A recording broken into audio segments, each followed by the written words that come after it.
हर रोज हमारे देश की बड़ी बड़ी इंडस्ट्रीज तरक्की के साथ साथ हजारों टन खतरनाक कचरा भी बनाती हैं। कभी सोचा है कि उस जहरीले बाय प्रोडक्ट का आखिर होता क्या है? आज हम भारत के उसी सिस्टम को समझने जा रहे हैं जिसे हमें और हमारे पर्यावरण को सुरक्षित रखने के लिए बनाया गया है। चलिए इस पूरे सिस्टम को एक एक करके समझते हैं। हम शुरू करेंगे उस अदृश्य खतरे को पहचानने से, फिर मिलेंगे उन लोगों से जो हमारी सुरक्षा करते हैं और देखेंगे कि वो सबसे खराब सिचुएशन के लिए कैसे तैयार रहते हैं। मतलब ये एक पूरी तस्वीर है कि भारत अपने सबसे खतरनाक पदार्थों को कैसे मैनेज करता है। तो चलिए सीधे प्रॉब्लम की जड़ तक चलते हैं। देखिए, ये जो खतरनाक कचरा है, ये सिर्फ एक साइड प्रोडक्ट नहीं है। ये एक टिक टिक करते टाइम बॉम्ब जैसा है। अगर इसे सही तरीके से संभाला नहीं गया तो इसके नतीजे बहुत भयानक हो सकते हैं, जो हमारी सेहत और हमारे पर्यावरण दोनों पर असर डालते हैं। तो सबसे बड़ा सवाल यही है कि भाई ये सारा खतरनाक सामान आखिर जाता कहाँ है? ये सुनने में तो एक सीधा सा सवाल लगता है, लेकिन इसके पीछे एक बहुत ही कॉम्प्लेक्स जवाब छिपा है जो हमें बताता है कि ये चुनौती असल में कितनी बड़ी है। तो इस चुनौती से निपटने के लिए भारत ने एक मजबूत फ्रेमवर्क बनाया है और इसका मिशन एकदम साफ है। इन खतरनाक चीजों को बनने से लेकर खत्म होने तक हर एक स्टेप पर सुरक्षित तरीके से मैनेज करना, ताकि इंसानों और पर्यावरण दोनों को कोई नुकसान ना हो। अच्छा, तो इस पूरे सेफ्टी सिस्टम के पीछे है कौन? चलिए मिलते हैं उन मेन प्लेयर्स से, उन संस्थाओं से जिन्हें हमारी सुरक्षा की जिम्मेदारी सौंपी गई है। देखिए, सबसे ऊपर है सेंट्रल पोल्यूशन कंट्रोल बोर्ड, जो पूरे देश के लिए स्टैंडर्ड्स तय करता है। फिर जमीनी स्तर पर काम करते हैं स्टेट पोल्यूशन कंट्रोल बोर्ड, जो ये पक्का करते हैं कि नियमों का पालन हो रहा है या नहीं। ये सब मिलकर एक बहुत पावरफुल नेटवर्क बनाते हैं। और ये सिर्फ कोई कागजी बात नहीं है। ये जो कानूनी दस्तावेज है, ये इन एजेंसियों को असली ताकत देता है। मतलब वो फैक्ट्रियों में जाकर जांच कर सकते हैं, फाइन लगा सकते हैं, और अगर कोई नियम तोड़ रहा है तो फैक्ट्री को बंद भी करवा सकते हैं। ये कानून की ताकत वाला एक सुरक्षा जाल है। लेकिन तब क्या होता है जब चीजें गलत हो जाती हैं? यहीं पर तैयारी की अहमियत समझ में आती है। ये संरक्षक सिर्फ इंतजार नहीं करते, ये एक्टिव होकर आपदाओं की प्लानिंग करते हैं, ताकि जब सबसे बुरा हो तो वो पूरी तरह से तैयार रहें। जरा इस नंबर को देखिए, 1580।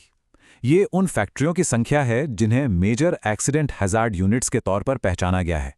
मतलब हम ऐसी जगहों की बात कर रहे हैं जहां एक छोटी सी गलती से भी कोई बड़ा केमिकल लीक या धमाका हो सकता है, जिसका असर आसपास रहने वाले लोगों पर पड़ सकता है। और उन 1580 हाई रिस्क यूनिट्स में से 1107 के पास अपनी ऑन साइट इमरजेंसी योजनाएं तैयार हैं। ये एक तरह का ब्लूप्रिंट है कि अगर फैक्ट्री के अंदर कोई हादसा होता है तो क्या क्या करना है। लेकिन सुरक्षा सिर्फ फैक्ट्री के गेट पर ही खत्म नहीं होती। ये जो 138 ऑफ साइट योजनाएं हैं, ये सुरक्षा को आसपास की कम्युनिटी तक ले जाती हैं। इससे यह पक्का किया जाता है कि लोकल अस्पताल, फायर डिपार्टमेंट और वहां रहने वाले लोग जानते हैं कि इमरजेंसी में क्या करना है। ये सब एक नेशनल स्ट्रैटेजी का हिस्सा है। सोचिए, एक सेंट्रल कंट्रोल रूम है जो पूरे देश में केमिकल खतरों पर नजर रख रहा है, और एक नेशनल प्रोफाइल है जो हमें बताता है कि कौन सा केमिकल कहां पर है। जानकारी ही तो असली ताकत है। प्लानिंग तो ठीक है, लेकिन उसे लागू करने के लिए कानूनों की जरूरत होती है। आइए अब उस कानूनी ढाल पर नजर डालते हैं जो इस पूरे सिस्टम को मजबूती देती है। ये कानून 1991 का पब्लिक लायबिलिटी इंश्योरेंस एक्ट एक गेम चेंजर था। ये सीधा सीधा कहता है कि अगर आप खतरनाक सामान के साथ काम कर रहे हैं तो आपको इंश्योरेंस करवाना ही पड़ेगा। मतलब जो प्रदूषण फैलाएगा उसे ही हर्जाना देना होगा। और ये सिर्फ पैसों की बात नहीं है, ये लोगों की बात है। ये पक्का करने के बारे में है कि अगर कोई केमिकल एक्सीडेंट का शिकार होता है तो उसे बिना किसी सरकारी अड़चन के फौरन फाइनेंशियल मदद मिल सके। और पूरी ट्रांसपेरेंसी के लिए ये रहा वो सोर्स डॉक्यूमेंट जहां से ये सारी जानकारी ली गई है। हम आपको दिखा रहे हैं कि ये नियम आखिर आते कहां से हैं। तो चलिए अब इन बड़ी बड़ी पॉलिसीज को कुछ ऐसी चीजों से जोड़ते हैं जिन्हें हम रोज देखते हैं, प्लास्टिक और फ्लाई ऐश।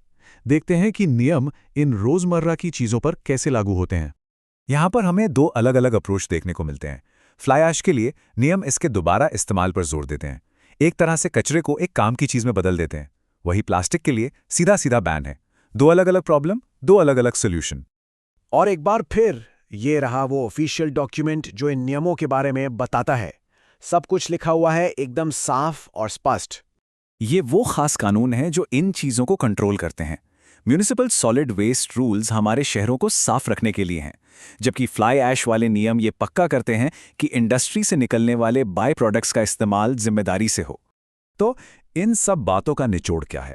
ये सब एक बहुत ही पावरफुल आइडिया पर आके टिकता है, देश में खतरनाक पदार्थों और कचरे के मैनेजमेंट के लिए एक कानूनी ढांचा तैयार करना। ये सिंपल है, क्लियर है और बहुत ही जरूरी है। तो हमने आपको ये पूरा सिस्टम दिखाया, लेकिन एक आखिरी सवाल है सोचने के लिए, क्या ये सब काफी है? क्या ये नियम और संस्थाएं सच में हमारे पर्यावरण को उस औद्योगिक खतरे से बचा पा रही हैं जिसका हम हर रोज सामना करते हैं? ये एक ऐसा सवाल है जिसके बारे में हम सभी को सोचने की जरूरत है।